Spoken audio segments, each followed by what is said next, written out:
नमस्कार दोस्तों, मैं अभी कुमार आनंद करता हूं आप सभी का स्वागत आपके अपने अद्भुत क्लासेज में। तो ये हमारा बिहार पुलिस सिपाही भर्ती जो 1 मई 2010 को हुआ था, जो CSBC के द्वारा लिया जाता है, आप लोग के लिए सबसे महत्वपूर्ण है। CSB ने जितने भी एग्ज़ाम लिए हैं उसका परीक्षा पैटर्न और वो क्वेश्चन का संरचना कि किस प्रकार का क्वेश्चन वो पूछते हैं और पूछते आ रहे हैं, इसको देखने और समझने के लिए सबसे अधिक आवश्यक है कि पिछले ईयर जो भी क्वेश्चन पूछे गए हैं उसे देखना। तो इस कड़ी में हम एक पहला वीडियो देख चुके हैं जो 14 अप्रैल 2010 को हुए थे, और इसी कड़ी में ये हमारा दूसरा वीडियो है जिसमें हम लोग देख रहे हैं 1 मई 2010 को किस प्रकार के क्वेश्चन पूछे थे और इन क्वेश्चन की व्याख्या करेंगे और साथ में जानने की कोशिश करेंगे कि इन क्वेश्चन में जानने के लिए क्या है खास, क्या इसी प्रकार के क्वेश्चन इस बार भी आ रहे हैं। तो आप लोग निराश नहीं होइए, जिनका भी एग्ज़ाम रद्द हो चुका है, कैंसिल हो चुका है, आप लोग अच्छे से एग्ज़ाम दिए थे और कोशिश कीजिए कि इस बार भी बहुत ही अच्छे से एग्ज़ाम दे, जिसके लिए आपको ये जितने भी सीरीज चलाए जा रहे हैं ये देखने की बहुत अति आवश्यक है। तो चलिए हम इस कड़ी के वीडियो को शुरुआत करते हैं। आप लोग ध्यान दीजिएगा, इसमें जो भी प्रश्न हैं ये सारे हूबहू आने वाले आपके एग्जाम में प्रश्न पूछे जा सकते हैं। इसका एक प्रूफ वीडियो भी हम बनाएंगे, जैसा कि ये हमारा जो एग्ज़ाम रद्द कर दिया गया है, कैंसिल कर दिया गया है, इसमें भी प्रश्न पूछे गए हैं। आप देखेंगे कि इसमें से भी प्रश्न उसमें आए हुए हैं। तो आप लोग इसे बड़ी गहनता से अध्ययन करेंगे और इसे कंठस्थ करने का प्रयास करेंगे। आपके एग्जाम में इसमें से कम 100 प्रश्न में 60 प्रश्न आपके इसी से क्वेश्चन से रहेंगे। इसलिए आप इसका जो भी सीरीज है इसे आप लोग अच्छे से देखेंगे और उसे गहनता से अध्ययन करेंगे और याद करेंगे, और ये सारे प्रश्न आपको परीक्षा में एक निर्णायक भूमिका अदा करेगी। तो चलिए हम जो एग्ज़ाम हुआ था 1 मई 2010 को, इसे क्वेश्चन को देखते हैं। फिर इसके बाद जो भी CBSE ने एग्ज़ाम लिए हैं उसके भी हम लोग देखेंगे। और एक बात और, आप लोग इन प्रश्नों को ऐसे हल्के में मत लीजिए, ये प्रश्न आपके जो भी एग्ज़ाम है उसमें आपको काम में आ सकते हैं। ठीक है, तो आप लोग इन प्रश्नों को याद करेंगे और आगे बढ़ेंगे।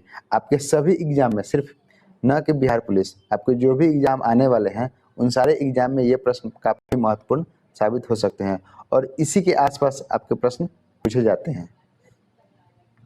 तो आगे हम लोग शुरुआत करते हैं। तो हमारा पहला प्रश्न है, 1946 में उद्देश्य से संबंधित प्रस्ताव की रचना किसने की थी? तो 1946 में उद्देश्य प्रस्ताव किसने लाया था? तो ये हमारे पंडित जवाहरलाल नेहरू थे। ठीक है, हम इसको जूम कर लेते हैं, 1 मिनट।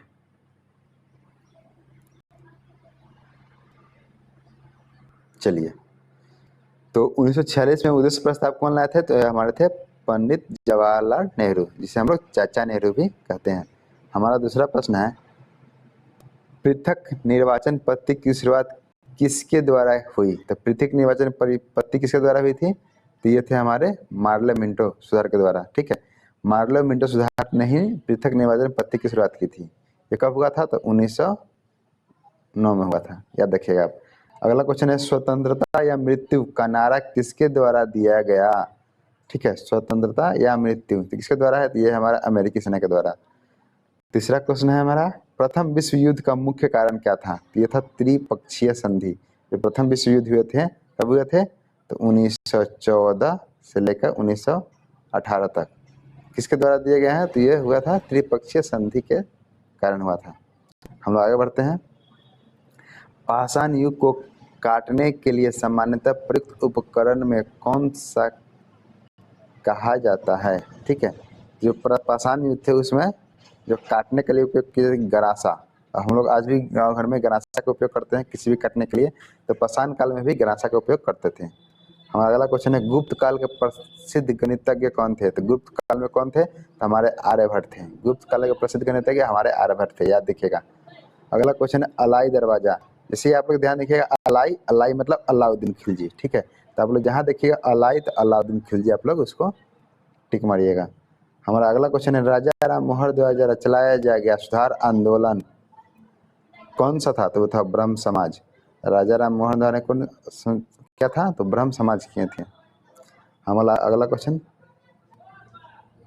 थियोसोफिकल सोसाइटी की स्थापना किनके द्वारा की गई? तो थियोसोफिकल सोसाइटी की स्थापना मैडम ब्लास्की द्वारा की गई थी। ठीक है, आप लोग ये ध्यान रखेंगे, ये बहुत इंपॉर्टेंट क्वेश्चन है। और ये हमारी जो मैडम ब्लास्की है, ये स्वामी विवेकानंद की शिष्या थी, ये भी ध्यान रखेंगे आप लोग। गदर पार्टी की स्थापना कहाँ की गई? ठीक है, तो गदर पार्टी की स्थापना कहाँ की गई है? ये कनाडा एवं यूएसए में की गई है।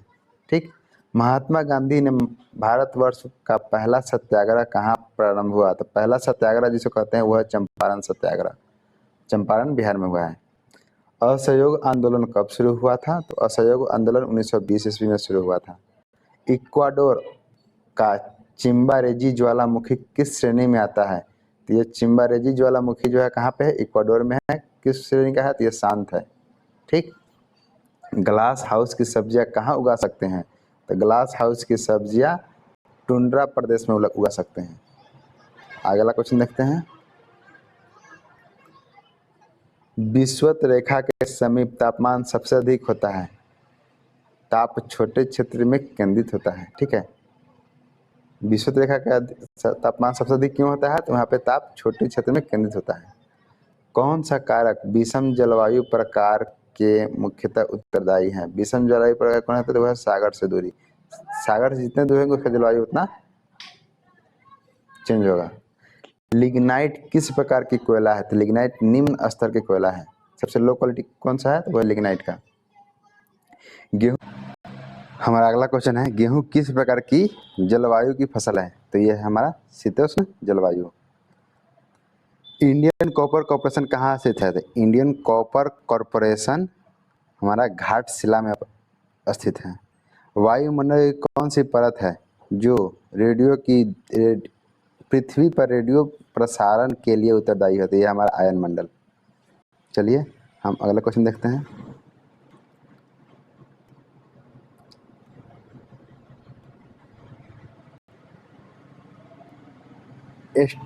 स्टेकलाइट स्थलाकृति का निर्माण किसके द्वारा होता है? ठीक है, तो ये होता है भूमिगत जलनों द्वारा। ठीक है, क्वेश्चन क्या है? स्टेलक्टाइट स्थलाकृति की स्थापना भूमिगत जलों के द्वारा होती है। विधान परिषद के सदस्य का कार्यकाल क्या होता है? विधान परिषद के सदस्य का कार्यकाल 6 वर्ष होता है। हमारा अगला क्वेश्चन है, नीति निर्देशक तत्व सरकार के मार्गदर्शन द्वारा किसके द्वारा स्थापित किए गए हैं?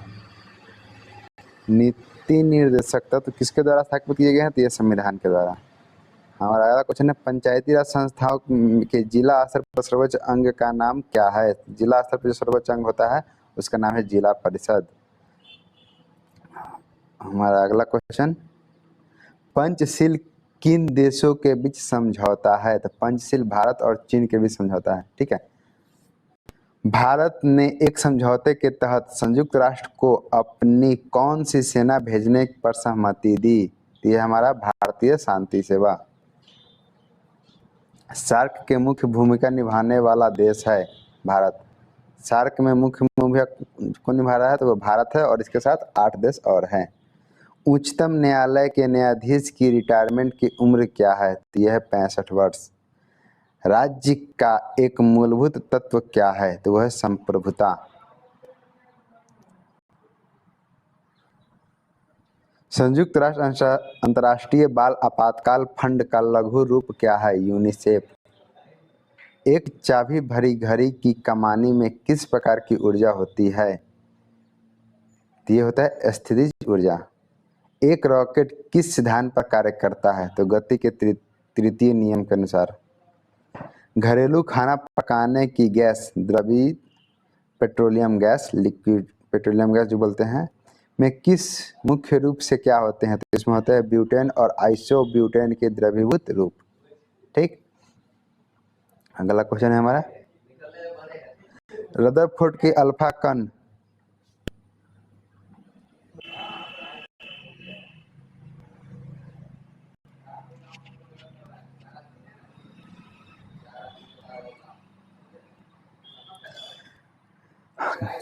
रदरफोर्ड ने अल्फा कण प्रकीर्णन प्रयोग द्वारा किसकी खोज हुई थी? ये प्रोटॉन की खोज हुई थी। ठीक है, कौन प्रकीर्णन है? तो ये अल्फा कण प्रकीर्णन। हमारा अगला प्रश्न है, वह सेल जिसमें विद्युत धारा का उत्पादन रासायनिक अभिक्रिया के फलस्वरूप होता है क्या कहलाता है? तो यह है विद्युत रासायनिक सेल। अगला क्वेश्चन, समांगी मिश्रण का उदाहरण है। जो हमारा गन पाउडर है क्या हुआ? समांगी मिश्रण है। तो आगे बढ़ते हैं हम लोग। स्फटिक रासायनिक दृष्टिकोण से क्या है? तो यह है SiO2। कौन सा तरल ऑक्सीजन और अवकारक दोनों तरह कार्य करता है? तो यह है हाइड्रोजन परऑक्साइड। चलिए हम अगला क्वेश्चन देखते हैं।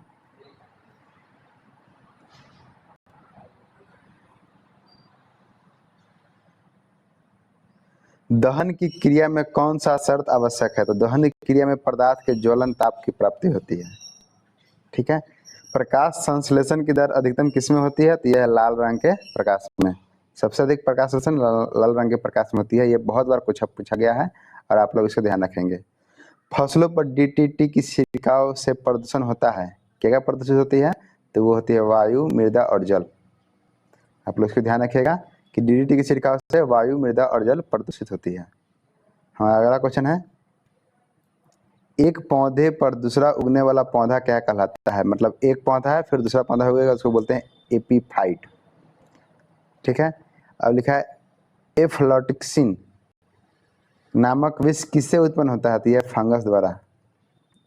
मानव शरीर के किस अंग में रुधिर ऑक्सीजन युक्त होता है? तो यह फेफड़ा। ठीक है। फेफड़ा में क्या होता है? रुधिर, उसमें ऑक्सीजन युक्त होता है। अब है मियोसिस क्या है? तो मियोसिस क्या है? तो यह अर्धसूत्री विभाजन है। ठीक। मियोसिस क्या है? अर्धसूत्री विभाजन है। तो चलिए यह था हमारा क्वेश्चन और हमारा क्वेश्चन ये समाप्त हुआ जो 1/5/2010 के एग्जाम हुए थे। इसके बाद हमारा जो नेक्स्ट वीडियो आएगा वो इसके बाद जो CSBC जो द्वारा जो एग्जाम लिए गए हैं उस पर आएंगे और आप लोग इन सारे प्रश्नों को देखेंगे और ये जो सीरीज है इसको पूरे देखेंगे और ये मेरा दावा है इस सारे प्रश्न से आपके एग्जाम में 60 प्रश्न अवश्य रहेंगे। आपके 100 में अगर 60 प्रश्न आ जा रहे हैं और इस बार जो 21,000 इस बार जो हमारे पास 21,000 वैकेंसी है, 21,000 में आपका कट ऑफ इस बार अगर कोई यदा कदा किसी भी प्रकार की कोई दिक्कत नहीं हुआ तो कट ऑफ 60 से लेके 65 के बीच ही रहने वाले हैं। ये आपका अनरिजर्व कैटेगरी का कट ऑफ मैं बतला रहा हूँ क्योंकि जिस प्रकार का एग्जाम इस बार हुआ था वो काफ़ी अच्छा था एग्ज़ाम, क्वेश्चन लेवल भी अच्छा था, लेकिन कुछ कारणों से यह एग्ज़ाम स्थगित करना पड़ा और पुनः इसे दोबारा किया जा रहा है। तो धन्यवाद। आप सभी तैयारी करते रहें, ऐसा ही आगे बढ़ते रहें और हमेशा अपने आप को आगे बढ़ाने की कोशिश करें। Thank you.